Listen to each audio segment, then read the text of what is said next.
Eat your fruits and veggies. Yan ang paalala sa atin lagi. Sa dami ng benepisyong pwedeng makuha sa mga gulay at prutas, abay, wala ka ng talo dyan. At maliban sa sustansyang taglay, sagad hanggang dahon ang pwedeng makuhang biyaya. Yan ang kwentong inalam ni Katrina Son.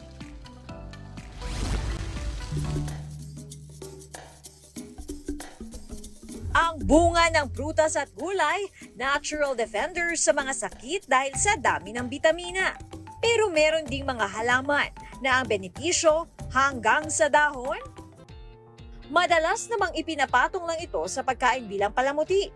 Pero ang 43 anyos na si Shirley, pinapapak at ginagawa pang shake ang parsley. Ang paniwala niya, yung gassy yung tiyan, tapos parang hindi ka natutunawan, yung ganun, basta masama yung tiyan mo.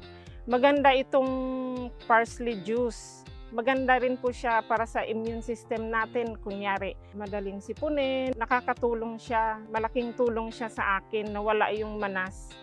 Tsaka yung sakit, yung mga arthritis. natutunan daw niya ang pagkain at pag-inom ng parsley noong nagtrabaho pa siya sa Middle East. Itinuro raw ito sa kanya habang naghahanda ng pagkain. Itong parsley kasi ay ingredient siya sa pagkain ng mga Arabo. Yung juice po, yung madam ko po ang nagpakilala sa akin. Tinuruan niya ako, gumawa daw ako para sa kanya. Halos araw-araw siyang gumagawa ng parsley salad at juice. Natural itong parsley, kahit marami kang iinumin or kakainin, wala pong side effect.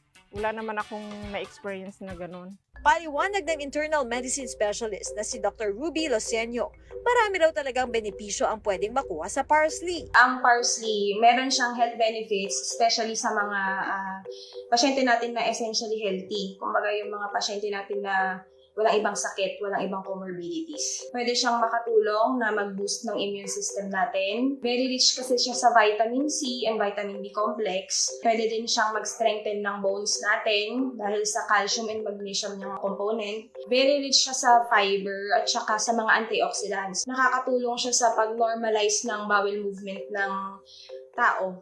Pero gaya ng ibang kinakain, kapag sumobra, maaari ring makasama. Ang recommended daily intake lang ng parsley is 1 cup per day. Beyond that, dahil mataas nga yung content niya ng calcium, pwede siyang mag-cause ng kidney stones. 100 to 200 na grams lang siya per day. Kailangan talaga moderate or yung recommended lang na daily intake muna. Mapabunga o dahon man, dapat laging mapanuri sa mga kinakain. Ako si Katrina Son at yan ang kwentong dapat alam mo.